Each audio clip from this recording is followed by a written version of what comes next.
شروع اللہ کا نام لے کر جو بڑا مہربان نہایت رحم والا ہے۔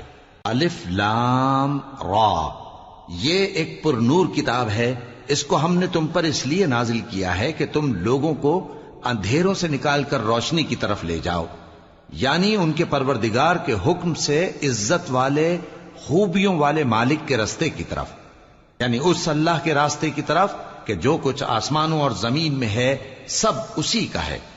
اور ان کافروں کے لیے عذاب شدید کی وجہ سے تباہی اور بربادی مقدر ہے، جو آخرت کے مقابلے میں دنیاوی زندگی کو پسند کرتے اور لوگوں کو اللہ کے راستے سے روکتے اور اس میں کجی چاہتے ہیں۔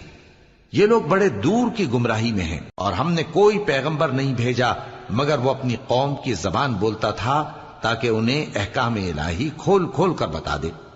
پھر اللہ جسے چاہتا ہے گمراہ رہنے دیتا ہے اور جسے چاہتا ہے ہدایت دیتا ہے، اور وہ غالب ہے، حکمت والا ہے۔ اور ہم نے موسیٰ کو اپنی نشانیاں دے کر بھیجا کہ اپنی قوم کو تاریکیوں سے نکال کر روشنی میں لے جاؤ اور ان کو اللہ کے دن یاد دلاؤ، اور اس میں ان لوگوں کے لیے جو صابر و شاکر ہیں نشانیاں ہیں۔ اور جب موسیٰ نے اپنی قوم سے کہا کہ اللہ نے جو تم پر مہربانیاں کی ہیں ان کو یاد کرو، جبکہ اس نے تم کو فرعون کی قوم سے رہائی بخشی، وہ لوگ تمہیں برے برے عذاب دیتے تھے اور تمہارے بیٹوں کو مار ڈالتے تھے اور تمہاری لڑکیوں کو زندہ رہنے دیتے تھے، اور اس میں تمہارے پروردگار کی طرف سے بڑی آزمائش تھی۔ اور جب تمہارے پروردگار نے تم کو آگاہ کیا کہ اگر شکر کرو گے تو میں تمہیں زیادہ دوں گا، اور اگر ناشکری کرو گے تو یاد رکھو کہ میرا عذاب بھی سخت ہے۔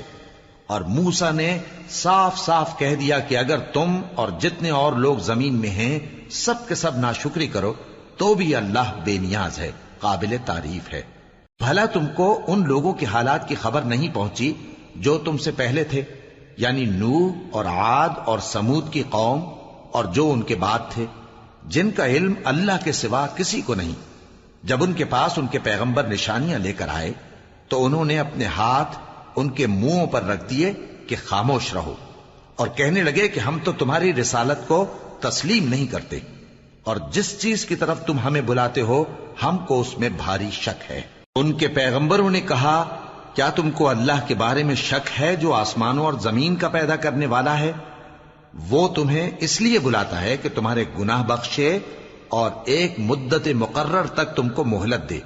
وہ بولے کہ تم تو ہمارے ہی جیسے آدمی ہو، تمہارا یہ منشا ہے کہ جن چیزوں کو ہمارے بڑے پوجتے رہے ہیں ان کے پوجنے سے تم ہمیں روک دو، تو اچھا کوئی کھلی دلیل لاؤ، یعنی معجزہ دکھاؤ۔ پیغمبروں نے ان سے کہا کہ ہاں ہم تمہارے ہی جیسے آدمی ہیں، لیکن اللہ اپنے بندوں میں سے جس پر چاہتا ہے نبوت کا احسان کرتا ہے، اور ہمارے اختیار کی بات نہیں کہ ہم اللہ کے حکم کے بغیر تم کو تمہاری فرمائش کے مطابق معجزہ دکھائیں، اور اللہ ہی پر مومنوں کو تو بھروسہ رکھنا چاہیے۔ اور ہم کیوں اللہ پر بھروسہ نہ رکھیں حالانکہ اس نے ہم کو ہمارے دین کے سیدھے رستے بتائے ہیں، اور جو تکلیفیں تم ہم کو دیتے ہو اس پر ہم صبر کریں گے، اور اہل توکل کو تو اللہ ہی پر بھروسہ رکھنا چاہیے۔ اور جو کافر تھے انہوں نے اپنے پیغمبروں سے کہا کہ یا تو ہم تم کو اپنے ملک سے باہر نکال دیں گے یا تم ہمارے مذہب میں واپس آ جاؤ۔ بس ان کے پروردگار نے ان کی طرف وحی بھیجی کہ ہم ظالموں کو ہلاک کر دیں گے اور ان کے بعد تم کو اس زمین میں آباد کر دیں گے۔ یہ اس شخص کے لیے ہے جو قیامت کے روز میرے سامنے کھڑے ہونے سے ڈرے اور میرے عذاب سے خوف کرے۔ اور پیغمبروں نے اللہ سے فتح چاہی اور ہر سرکش ضدی نامراد رہ گیا۔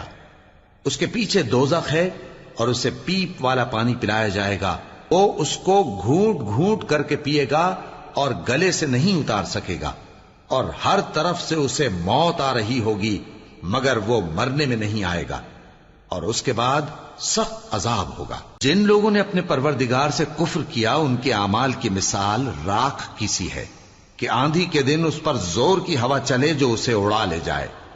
اسی طرح جو کام وہ کرتے رہے ان پر ان کو کچھ قابو نہ ہوگا۔ یہی تو پرلے سرے کی گمراہی ہے۔ کیا تم نے نہیں دیکھا کہ اللہ نے آسمانوں اور زمین کو تدبیر سے پیدا کیا ہے؟ اگر وہ چاہے تو تم کو نابود کر دے اور تمہاری جگہ نئی مخلوق پیدا کر دے۔ اور یہ اللہ کو کچھ بھی مشکل نہیں. اور قیامت کے دن سب لوگ اللہ کے سامنے کھڑے ہوں گے تو غریب پیروکار بڑے بن بیٹھنے والوں سے کہیں گے کہ ہم تو تمہارے پیرو تھے، کیا تم اللہ کا کچھ عذاب ہم پر سے دفع کر سکتے ہو؟ وہ کہیں گے کہ اگر اللہ ہم کو ہدایت کرتا تو ہم تم کو ہدایت کرتے. اب ہم گھبراہٹ ظاہر کریں یا صبر کریں ہمارے حق میں برابر ہے، کوئی جگہ رہائی کی ہمارے لیے نہیں ہے. اور جب حساب کتاب کا کام فیصل ہو چکے گا تو شیطان کہے گا جو وعدہ اللہ نے تم سے کیا تھا وہ تو سچا تھا، اور جو وعدہ میں نے تم سے کیا تھا وہ جھوٹا تھا، اور میرا تم پر کسی طرح کا زور نہیں تھا. ہاں میں نے تم کو گمراہی اور باطل کی طرف بلایا تو تم نے جلدی سے اور بے دلیل میرا کہنا مان لیا. تو آج مجھے ملامت نہ کرو، اپنے آپ ہی کو ملامت کرو. نہ میں تمہاری فریاد رسی کر سکتا ہوں اور نہ تم میری فریاد رسی کر سکتے ہو. میں اس بات سے انکار کرتا ہوں کہ تم پہلے مجھے شریک بناتے تھے. بے شک جو ظالم ہیں ان کے لیے درد دینے والا عذاب ہے. اور جو ایمان لائے اور عمل نیک کرتے رہے وہ بہشتوں میں داخل کیے جائیں گے جن کے نیچے نہریں بہ رہی ہیں. اپنے پروردگار کے حکم سے وہ ہمیشہ ان میں رہیں گے. وہاں وہ ہر ملاقات پر ایک دوسرے کو سلام کہیں گے. کیا تم نے نہیں دیکھا کہ اللہ نے کلمہ طیبہ کی کیسی مثال بیان فرمائی ہے؟ وہ ایسی ہے جیسے پاکیزہ درخت جس کی جڑ مضبوط ہو اور شاخیں آسمان میں پھیلی ہوں. وہ اپنے پروردگار کے حکم سے ہر موقع پر پھل لاتا ہو. اور اللہ لوگوں کے لیے مثالیں بیان فرماتا ہے تاکہ وہ نصیحت حاصل کریں. اور ناپاک بات یعنی غلط عقیدے کی مثال ناپاک درخت کی سی ہے کہ وہ زمین کے اوپر ہی سے اکھیڑ کر پھینک دیا جائے، اس کو ذرا بھی قرار و ثبات نہیں. اللہ مومنوں کے دلوں کو صحیح اور پکی بات سے دنیا کی زندگی میں بھی مضبوط رکھتا ہے اور آخرت میں بھی رکھے گا.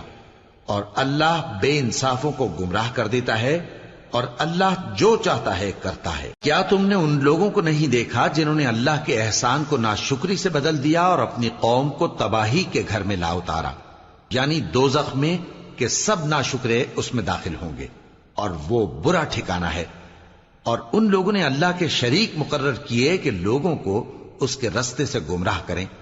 کہہ دو کہ چند روز فائدے اٹھا لو، آخر کار تم کو دوزخ کی طرف لوٹ کر جانا ہے. اے پیغمبر میرے مومن بندوں سے کہہ دو کہ نماز پڑھا کریں اور اس دن کے آنے سے پیشتر جس میں نہ اعمال کا سودا ہوگا اور نہ دوستی کام آئے گی ہمارے دیے ہوئے مال میں سے پوشیدہ اور علانیہ خرچ کرتے رہیں. اللہ ہی تو ہے جس نے آسمانوں اور زمین کو پیدا کیا اور آسمان سے مے برسایا، پھر اس سے تمہارے کھانے کے لیے پھل پیدا کیے اور کشتیوں اور جہازوں کو تمہارے زیر فرمان کیا تاکہ وہ سمندر میں اس کے حکم سے چلیں، اور نہروں کو بھی تمہارے زیر فرمان کیا. اور سورج اور چاند کو تمہارے لیے کام میں لگا دیا کہ دونوں دن رات ایک ڈگر پر چل رہے ہیں، اور رات اور دن کو بھی تمہاری خاطر کام میں لگا دیا. اور جو کچھ تم نے مانگا سب میں سے تم کو عنایت کیا. اور اگر اللہ کے احسان گننے لگو تو شمار نہ کر سکو، مگر لوگ نعمتوں کا شکر نہیں کرتے. کچھ شک نہیں کہ انسان بڑا بے انصاف ہے، ناشکرا ہے. اور جب ابراہیم نے دعا کی کہ اے میرے پروردگار اس شہر کو لوگوں کے لیے امن کی جگہ بنا دے اور مجھے اور میری اولاد کو اس بات سے کہ بتوں کی پرستش کرنے لگیں بچائے رکھیو. اے پروردگار انہوں نے بہت سے لوگوں کو گمراہ کیا ہے، سو جس شخص نے میرا کہا مانا وہ میرا ہے، اور جس نے میری نافرمانی کی تو تو بخشنے والا ہے، مہربان ہے. اے پروردگار میں نے اپنی اولاد ایک وادی میں جہاں کھیتی نہیں تیرے عزت و ادب والے گھر کے پاس لا بسائی ہے.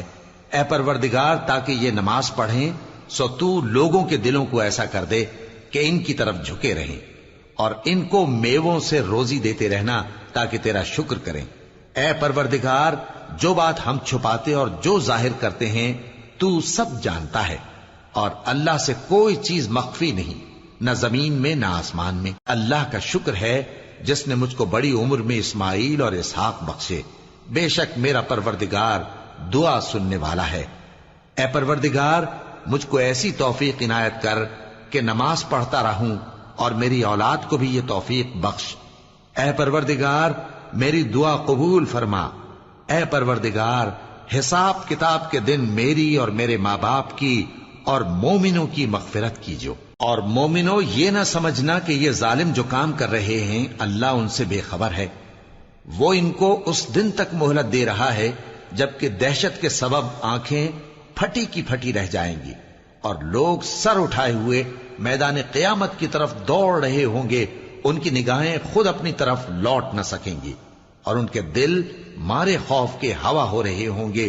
اور لوگوں کو اس دن سے آگاہ کر دو جب ان پر عذاب آ جائے گا، تب ظالم لوگ کہیں گے کہ اے ہمارے پروردگار، ہمیں تھوڑی سی مہلت عطا کر تاکہ ہم تیری دعوت توحید قبول کریں اور تیرے پیغمبروں کے پیچھے چلیں۔ تو جواب ملے گا، کیا تم پہلے قسمیں نہیں کھایا کرتے تھے کہ تم کو اس حال سے جس میں تم ہو زوال نہیں ہوگا؟ اور جو لوگ اپنے آپ پر ظلم کرتے تھے تم ان کے مکانوں میں رہتے تھے، اور تم پر ظاہر ہو چکا تھا کہ ہم نے ان لوگوں کے ساتھ کس طرح کا معاملہ کیا تھا، اور تمہارے سمجھانے کے لیے مثالیں بیان کر دی تھیں۔